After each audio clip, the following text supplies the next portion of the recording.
18 मालिकेच्या आजच्या भागामध्ये आपण पाहणार आहोत की आता प्राजक्ताने लाडू आणलेले असतात आणि ते लाडू स्वतः सुलक्षणाने खाल्लेले असतात. सुलक्षणाला ते लाडू आवडतात. तेच आता लाडू ना ती समर आणि समायराला देते. समर आणि समायराला जसा आता तिने लाडू दिलेला असतो तसंच ना आता ते दोघंही जण खुश होतात. तर प्रीतीचा माजही आता उतरवलेला असतो या सुलक्षणाने, कारण सुलक्षणा सरळ तिला सांगते की तुझं खूप चुकतंय आणि राहिला प्रश्न की तू सूर्यवंशींचा मान सांभाळतेस, जपतेस, याबद्दल जे काही बोललीस ना ते मला कुठलंही कारण पटलेलं नाही आहे. कारण सूर्यवंशी जे आहेत ना ते प्रत्येकाच्या सुखदुःखात सामील होतात, पण तुम्ही तसे झालेला नाही आहेत असंही आता म्हटलं जातं. एवढ्या सगळ्या गोष्टी जेव्हा आता सुनावल्या जातात ना तेव्हा मात्र आता इकडे पाहायला मिळत असतं की प्राजक्ताला सांगत असतात सुलक्षणा की मला जरा तुझ्याशी बोलायचं आहे, चल प्लीज जरा बाजूला जाऊया. आणि असं बोलून सुलक्षणा प्राजक्ताला तिकडनं घेऊन जातात. तेच आता दुसरीकडे प्रीती वैतागलेली असते आणि प्रीती आता म्हणत असते तुम्ही काहीच बोलणार नाही आहात का. ती अंबिकाला हे सगळं काही विचारत जाब देत असते. म्हणजेच ती म्हणत असते की तुमच्या जाऊबाई एवढं सगळं मला बोलल्या पण तुम्ही एकाही शब्दाने त्यांना काहीच बोललात नाही, असं का केलं, जरा तुम्ही बोला ना, असंही आता म्हटलं जातं. तेच आता सुलक्षणा आणि प्राजक्ता दोघीही जणी बोलत असतात. तेव्हा सुलक्षणा तिला म्हणत असते की तुला तुझ्या बहिणीच्या लग्नामध्ये कसलीही कमी बाळगली ना तर बिनधास्तपणे सांग, मी आहे तुझ्या बहिणीच्या लग्नामध्ये मदत करायला. आणि तसंही तू पण आता सूर्यवंशीच आहे असं म्हटल्याबरोबर प्राजक्ता बघत राहते. तर सुलक्षणा सांगते की म्हणजे तू आता आपल्या सूर्यवंशींच्या घरात काम करतेस, मग तू सूर्यवंशीच झालीस ना, असं बोलून ती आता बाजू सावरून घेते. तेच दुसरीकडे आता गुरुजी आलेले असतात. गुरुजी आल्यावर माई आजी खूप जास्त खुश होते आणि त्याचसोबत मामीला सुद्धा आवाज देऊन बोलवून घेतात. मामी येतात आणि तेवढ्यातच भाग्याही बाहेरून आलेली असते. मग आता गुरुजी आले आहेत म्हणजे नक्कीच ना व्याहांचा काहीतरी निरोप घेऊन आले असणार, या गोष्टी तर माहिती असतात. मग आता गुरुजी सांगायला सुरुवात करतात. गुरुजी सगळ्यात आधी सांगू लागतात की तुम्हाला ना एक निरोप द्यायला सांगितलं आहे की साखरपुडा त्यांना उद्याच करायचा आहे, त्याचसोबत लग्नही ह्या आठवड्याभरात करायचं हे ऐकलाच भाग्याला खूप मोठा धक्का बसतो. दुसरीकडे समर आणि समायरासोबत प्राजक्ता बसलेली असते. तर प्राजक्ताने ना पुढ्यात ना असे खूप सारे असे बदाम ठेवलेले असतात त्या वाटीमध्ये भरून. तर ती मुलं म्हणत असतात की हे बदाम तुम्ही कोणाला देणार आहात. त्यावर आता सांगितलं जातं की हे बदाम ना तुम्हालाच देणार आहे मी, पण त्याआधी तुम्हाला मी जे काही मॅक्स दिलं आहे ना ते पूर्ण फिलअप करायचं आहे, सोडवायचे आहे, तरच तुम्हाला मी देणार आहे असंही सांगितलं जातं. मग ती मुलं या अटीवर तयार होतात. मग तेव्हाच ना इकडे समर आणि समायराला ती काही गणितं टाकते, म्हणजेच 1+1 किती अशा पद्धतीने तिने वहीत काही गणितं सोडवायला दिलेली असतात. तेच दुसरीकडे आता भाग्याला समजतं की तिचा साखरपुडा उद्या आणि आठवड्याभरात लग्न. तर हे ऐकूनच ना तिला धक्का बसतो. म्हणजे ती म्हणते की एका आठवड्यातच मी माझ्या आईचं घर सोडून जाणार नाही, नाही हे होऊ शकत नाही, असं बोलून ती आता टेन्शनमध्ये येते. तेच आता गुरुजी म्हणतात की मुलाकडच्यानी घाई एवढ्यासाठीच केली आहे की त्या मुलाला बँगलोरला जायचं आहे. अच्छा, बँगलोरला का. मुद्दामूनच ना आता इथे असणारी तृप्ती बोलत असते. तृप्ती जेव्हा हे सगळं काही बोलते तेव्हा आता काही होणार नाही का, म्हणजे खूपच घाई होईल गुरुजी, असं चारू म्हणत असते. त्यावर गुरुजी म्हणतात की घाई होईल हे सगळं ठीक आहे, पण जर आता लग्न होत नव्हतं आणि आता होतंय तर करून टाका. मी तर म्हणतो चांगली संधी आहे. इकडे माई आजीने तर भाग्याच्या हातात पैसे दिलेले असतात आणि उद्याची शॉपिंग करायला लगेच तिला पाठवून देत असतात. मग भाग्या म्हणत असते पण मी एकटी कशी जाऊ. पण आजीचं म्हणणं असतं की प्राजक्ता नाही आहे म्हणून काय झालं, जा एकटी, आणि एकटी जा आणि शॉपिंग करून ये. आजीने तिला आता चांगलाच टोला लगावलेला असतो. आजीने तिच्या हातात पैसे टेकवलेले असतात आणि तिला जायला सांगितलेलं असतं. आजी एवढा हट्ट करते बोलल्यावर भाग्या एकटीच ना शॉपिंगसाठी निघून जाते. दुसरीकडे आता इकडे जी प्रीती आहे तिला आता सुलक्षणाचा बदला घ्यायचा असतो आणि यासाठी तिने आता आउट हाऊसच्या बाहेर जे काही माणसं थांबलेली असतात, जे आलोकवर लक्ष ठेवायला खास करून ठेवलेली असतात, त्या माणसांना मुद्दामून ती सांगते की तुम्हाला मॅडमने बोलवलं आहे आणि मोठे साहेब आले आहेत, त्यांच्यासुद्धा बॅग्स घ्यायच्या आहेत, तुम्ही इथे काय करताय, जा पटकन, असं बोलून ती आता तिकडनं त्यांना घालवून देते. कारण तिला आलोकच्या रूममध्ये जायचं असतं. आलोकच्या रूममध्ये जाण्यासाठी तिची ही सगळी नाटकं सुरू असतात आणि मग तेव्हाच ना आलोकचा रूम आधी ती वाजवते. रूमचं दार वाजवल्यानंतर ती रूममध्ये जाते आणि आलोकला काही बाई खोटं सांगते. आलोकला ती आता सांगू लागते की तुम्हाला ना माहीत नाही आहे, आपल्याकडे ना आज खूप जास्त ही साफसफाई काढलेली आहे आणि त्या साफसफाईमध्येच ना तुमचे जे काही जुने पेंटिंग्स आहेत ना ते सुलक्षणा काकूने ना आता फेकून द्यायच्या विचारातच ठेवले आहेत बाजूला करून. हे जेव्हा आता आलोकला समजतं तेव्हा आलोकला खूप जास्त राग येतो. कारण आलोकसाठी त्याचे ड्रॉइंग जे आहे, त्याचे स्केच जे आहे ते खूप जास्त महत्त्वाचे होते.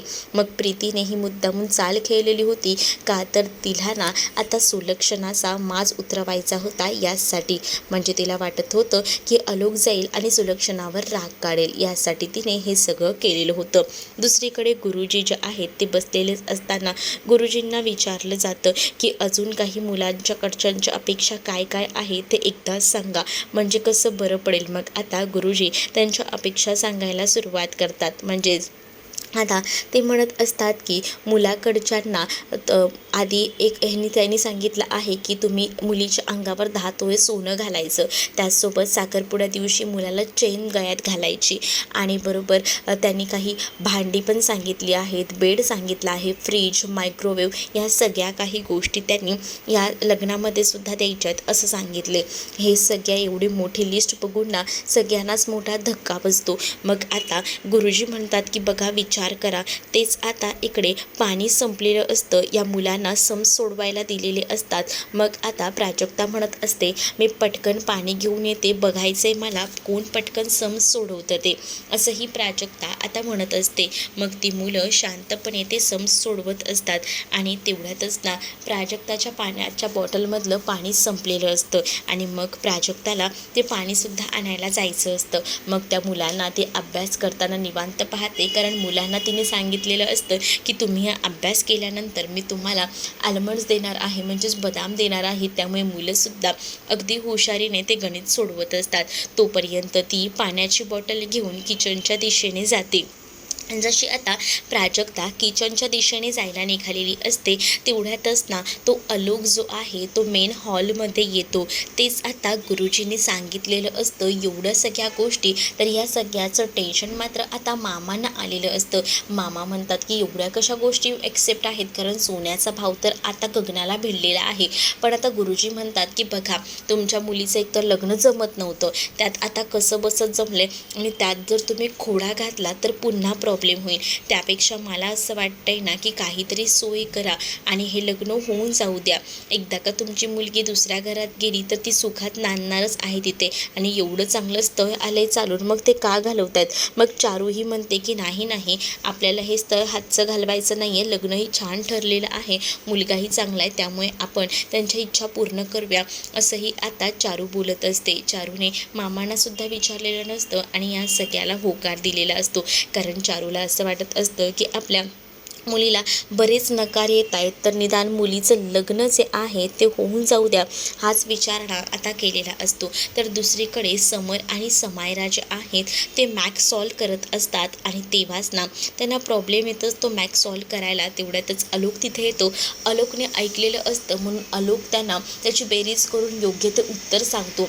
मग आता आलोकला बघून ते दोघंही जण म्हणतात की हा चिडका काका इथे का आलाय आणि आपल्याला तर आईने सांगितलं ह्याच्याशी कोणाशी बोलायचं नाही हे नेमकं आता आलोकने ऐकलेलं असतं. मग इकडे आलोक आजूबाजूला पाहतो तर त्याला कुठे साफसफाई चालू आहे हे जाणवत नाही आणि म्हणूनच मग ना आलोक जो आहे तो बोलू लागतो की कुठे साफसफाई चालली आहे, मला तर दिसत नाही आहे. तो हे सगळं मनातल्या मनात म्हणतो. दुसरीकडे सुलक्षणा म्हणत असते सगुणाला की मला सांग की जरा त्या भावाचं नाव काय, तर कौस्तुभ. मग आता कौस्तुभला जुगाराचं इतकं नाद लावायला सांग ना तुझ्या भावाला की तो जुगारामध्ये पैसे सगळे त्याने त्या घातले पाहिजेत. म्हणजेच काय तर भाग्यशच्या लग्नात ना मीच देवदूत बनून त्यांच्यापर्यंत पोहोचेन असाही डाव आता सुलक्षणाचा असतो. तेच दुसरीकडे आता पाहायला मिळत असतं की लोक जो आहे त्या मुलांच्या बाजूला जाऊन बसतो आणि त्या मुलांचे सम्स ना तो पटापट एका झटक्यात सॉल्व आउट करून देतो.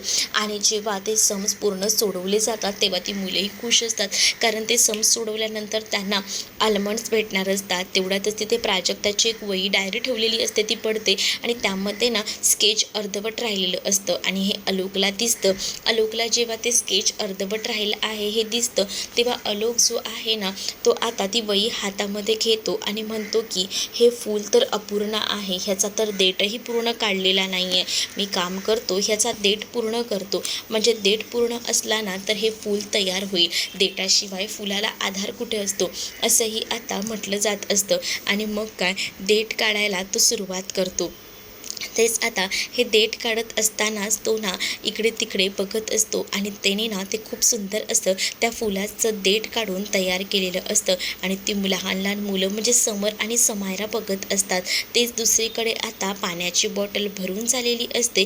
पाण्याची बॉटल भरून झाल्यानंतर आता प्राजक्ता ती बॉटल घेऊन येते. इथे स्केचही तयार झालेलं असतं. स्केच तयार झाल्यानंतर त्यावर ए अशी सही करून आता आलोकने ते बाजूला ठेवलेलं असतं आणि आलोक जेव्हा ते बाजूला ठेवतो तेव्हा तर मात्र आता इकडे प्राजक्ता जी आहे त्या मुलांकडे यायला निघालेली असते.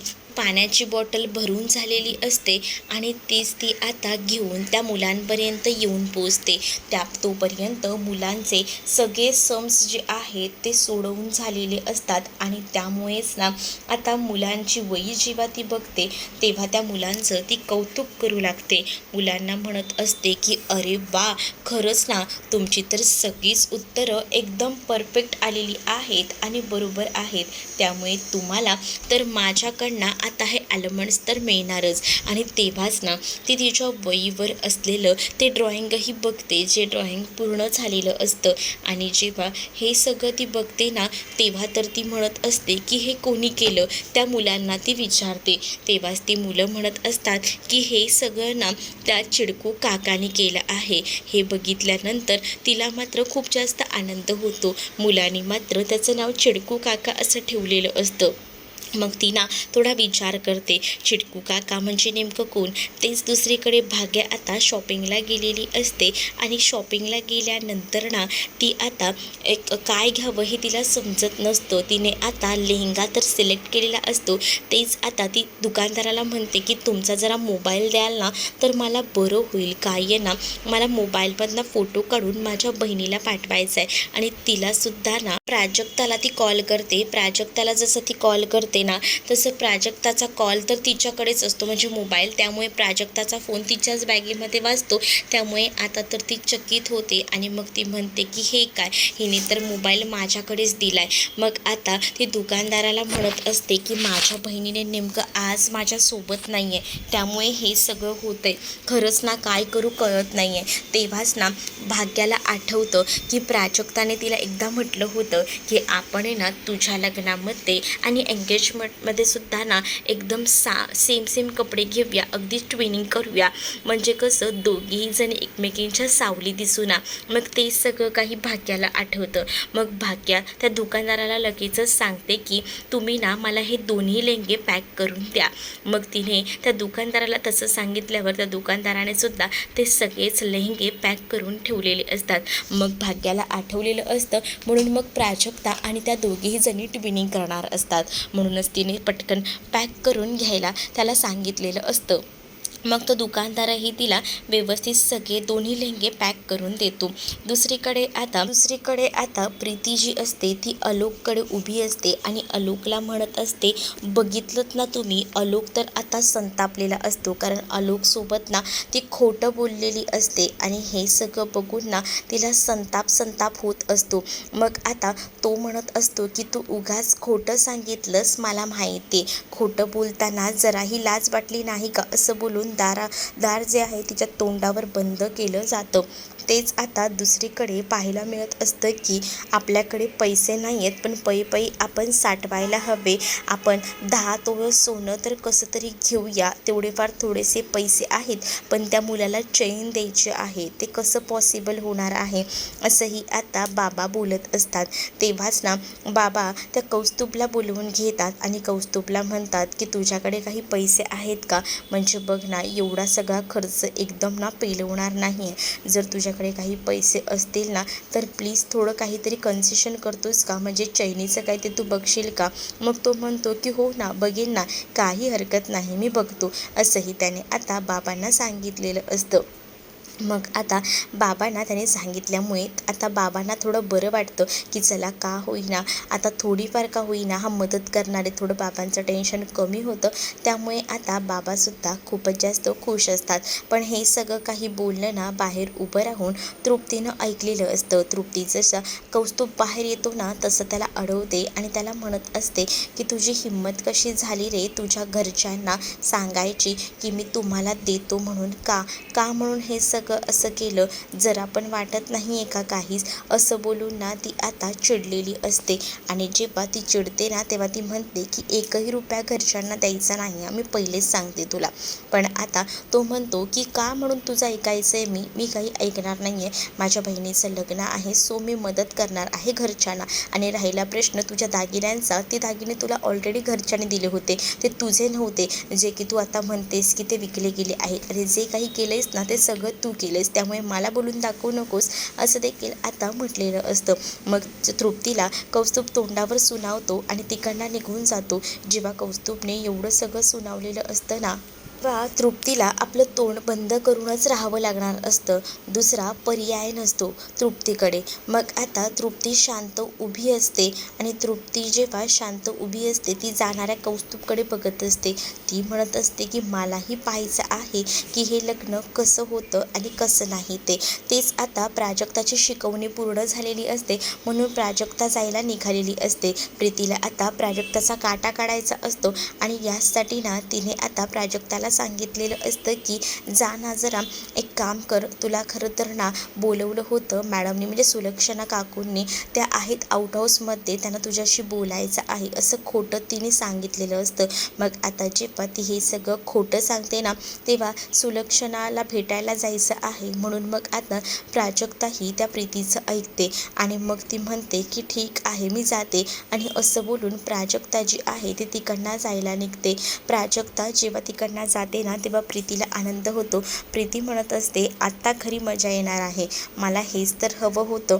मग प्राजक्ता त्या आउट हाऊसच्या दिशेने जाते. प्राजक्ता जेव्हा तिथे जाऊन पोचते ना तेव्हा ती बघते आणि ती हळूच का होईना दार उघडते. तिथे ऑलरेडी आलोक ना प्राजक्ताचं चित्र पूर्ण करत असतो.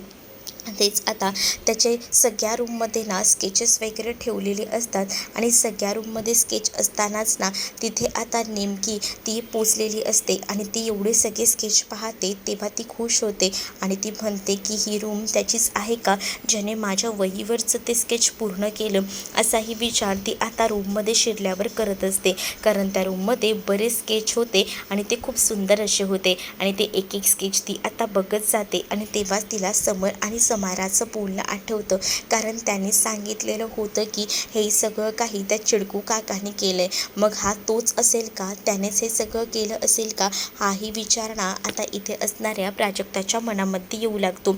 तेवढ्यातच आलोक ना ती पेन्सिल शार्प करत असतो आणि शार्प करत असतानाच त्याच्या हातामध्ये ब्लेड असतो. तेवढ्यातच मागे ना तिथे आता प्राजक्ता आलेली असते. प्राजक्ता म्हणते की तो हाच आहे का त्याने जे माझ्या बुकवरचं स्केच पूर्ण केलं.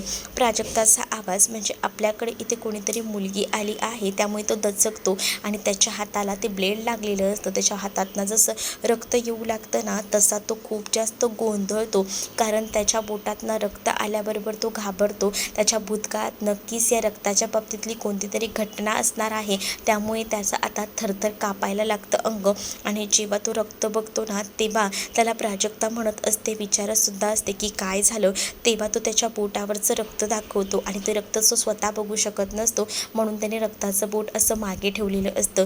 तेच आता रक्ताचं बोटच आपल्या हातात असलेला प्राजक्ताचा हात तिने हातात घेतलेला असतो आणि प्राजक्ता ते हात तिचा हातात हात घेऊन बघत असते तर रक्त येत असतं. तर प्राजक्ता त्याच्यावर उपचार करणार असते. ते सगुणाने सगळं बघितलेलं असतं. मग सगुणा सगळं जाऊन ना सुलक्षणाला सांगते आणि मग सुलक्षणाला कळतं की प्राजक्ता आणि आलोक एका रूममध्ये अडकले होते. पण हे सगळं कोणी केलं याचा शोध नक्कीच आता सुलक्षणा घेईल आणि प्रीतीची कशी धिंड काढेल हे पुढील भागामध्येच आपल्याला पाहायला मिळेल. तर चॅनलवर नवीन असाल तर चॅनलला सबस्क्राईब करा. व्हिडिओ आवडला असेल तर लाईक करायला विसरू नका. चला तर मग भेटूया पुढच्या भागात. तोपर्यंत टाटा बाय.